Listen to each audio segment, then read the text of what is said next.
با سلام، من شاهد اشکایی‌ام و امروز با معرفی دستگاه لیزر اشنایدر پلاس در خدمتتون هستم.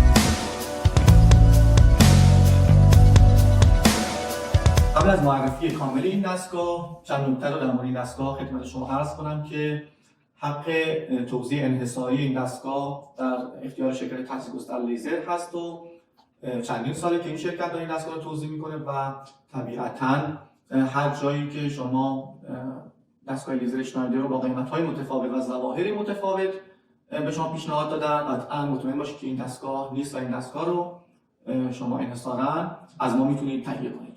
نکته دوم اینه که این دستگاه جزء با دوام‌ترین دستگاه لیزر بازار ایران هست. توی چند سال اخیر دستگاه لیزری با قدرت این دستگاه توی بازار نبوده که بتونه سالهای زیادی جزء مطرح‌ترین دستگاه بازار باشه. دلیلش هم اینه که هر سال داره بروز میشه، واقعاش برطرف میشه و توی مدل‌های جدید قدرت بیشتر و آپشن‌های بیشتری در اختیار مشتریان قرار میگیره. مورد سوم و آپشن خیلی خوب این دستگاه خدمات و پشتیبانی هستی که این دستگاه داره. به هر حال شما بهترین دستگاه لیزر رو هم که تهیه کنید در صورتی که پشتیبان و در واقع خدمات پس از فروش خوبی نداشته باشه ممکنه شما رو به عنوان یک استفاده کننده دچار چالش بکنه. و خب خدا رو شکر توی چند سال اخیر ما تمام این آپشن ها رو تونستیم به این دستگاه با کیفیت اضافه کنیم که باعث موفقیت این دستگاه توی بازار ایران شده. خب حالا بریم که یه بررسی دقیق‌تر این دستگاه انجام بدیم. دستگاهی که می‌بینید اشنایدر پلاس 2024 هست، سالی که این دستگاه با همین ظاهر توی بازار داره عرضه میشه. پشت دستگاه رو اگه بخوایم بررسی کنیم،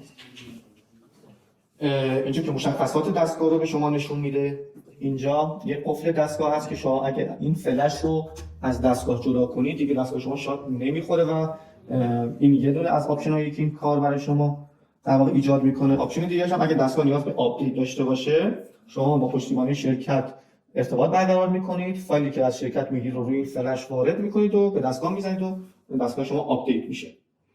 اینجا توی مدل 2024 ما در واقع چیلر تراکمی رو داریم که به دستگاه اضافه شده و توی مدل‌های قبلی نبود. اینجا ترموستات همین چیلر رو می‌بینیم که دمای دستگاه رو کنترل می‌کنه. مزیتی که این چیلر به دستگاه اضافه کردنی که وابستگی دستگاه به دمای هوای محیط رو از بین برده و شما توی محیط‌های با دمای بالا هم میتونید بدون نیاز به اسپلیت و کولر یا هر وسیله کمک کننده دیگه از دستگاه استفاده کنید. خب خیلی بسیار توی فصول مختلف این آپشن ارزشمنده. حداقل همین آپشن طول عمر دستگاه شما رو نسبت به سایر دستگاه 2 برابر میکنه. اینجا سوکت پاور رو داریم، دکمه آف و آن دستگاه رو داریم، سوکت پدال هست. اینجا یه در واقع درگاه داریم به نام اینجکشن که شما برای در واقع آب ریختن توی دستگاه و همچنین تخلیه آب دستگاه از این استفاده بکنید. کافی فقط قیف رو به دستگاه وصل کنید، سر قیف رو بالا بگیرید، آب رو توی دستگاه بریزید. اینجا گیج به شما نشون میده که سطح آب چقدره. اگه بخواید آب رو تخلیه کنید سر قیف رو پایین میگیرید و در واقع آب تخلیه میشه. یعنی برای ورود و خروج آب فقط ما این در واقع سوکت رو داریم. اینجا اوورفلو رو میبینید که در صورتی که حین در واقع آب ریختن توی دستگاه مخزن دستگاه پر بشه از این قسمت شما میتونید متوجه بشید و از قسمت اوورفلو آب خارج میشه. این قسمت هم که فن دستگاه هست، فن چیلر هست، این هم فن پاورای دستگاه.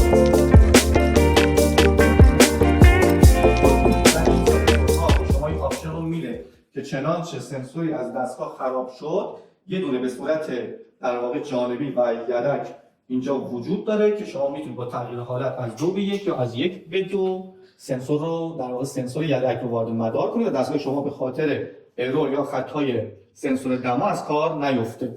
خب اینم نشون دهنده اینه که روی جزئیات توی این دستگاه کامل کار شده و سالهای سال برای طراحی و آپگرید این دستگاه در واقع تیم طراحی کار کرد. این هم ظاهر جلوی دستگاه هست که هندپیس از این طریق به دستگاه وصل شده. خب حالا بریم یه بررسی خود هندپیس و حالا که دستگاه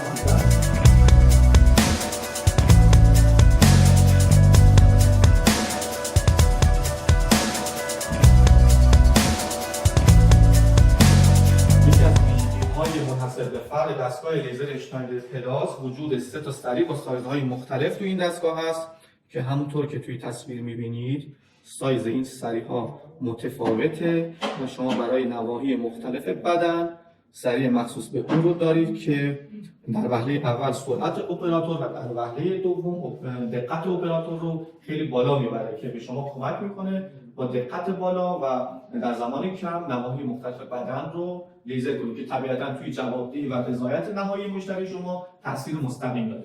خب بریم با هم دیگه دستگاه رو روشن کنیم و بیشتر اینو رو بررسی کنیم. با زمانی دستگاه رو روشن میکنید آرم اشنایدر به این صورت بالا میاد. خب دقت کنید که روی هندپیس ما هیچ سری نذاشتیم، برای همین اینجا علامت سوال نشون میده. چنانچه ما اولین سری رو روی دستگاه بذاریم، سری هم باید به این صورت بذارید که این مگنت به صورت پایین قرار بگیره تا سنسور بتونه شما سنس کنه. اینجا خود دستگاه تشخیص میده که شما سری بزرگه رو الان روی دستگاه قرار دادید و اگه من اینو الان عوض کنم و این سری مخصوص نواحی حساس رو بذارم روی دستگاه، چند ثانیه طول میکشه و خود دستگاه به صورت کاملا هوشمند متوجه میشه که الان کدوم سری روی دستگاه است. ما الان میتونیم این سری دیگر هم قرار بدیم که ببینیم خود دستگاه متوجه میشه.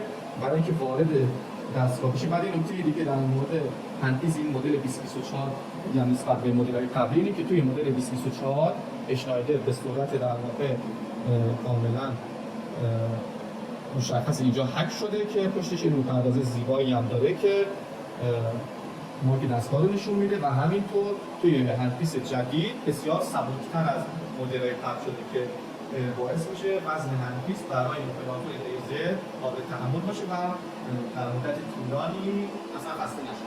خب بریم وارد همین دستگاه بشیم. مواردی هست که توی دستگاه وجود داره ولی اصلا نگران نباشید که تنظیمات دستگاه رو چطوری میخواید انجام بدید. کارشناس ما حین در واقع تحویل دستگاه اینو به شما در واقع آموزش میده. خب شما الان حین روشن شدن دستگاه متوجه شدید که دستگاه با صدای روشن شد و الان صدای مقداری کم شد. این دلیلش وجود چیلر تراکمی توی دستگاه است. این به دستگاه کمک میکنه که توی دمای کاملا کنترل شده بین 14 تا 18 درجه کار بکنه. به دستگاه اجازه نمیده که دماش از 18 درجه بالاتر بره و همینطور از 14 درجه پایینتر اجازه نمیده که بیاد. خب این رو سلامت دستگاه بسیار تاثیرگذاره و طول عمر دستگاه رو بالا میبره. خب مواردی که توی دستگاه اشنایدر قابل مشاهده است اینه که طول موج‌های کاری دستگاه 4 تا طول موج این بالا نوشته و این علامت هم انحصار دستگاه لیزر اشنایدر پلاس هست. حالت علامتی مثل بال عقاب هست. این هم مواردی هست که در واقع همکاران ما این تحویل دستگاه به شما آموزش میدن. خیلی ممنونم که تا انتها با من همراه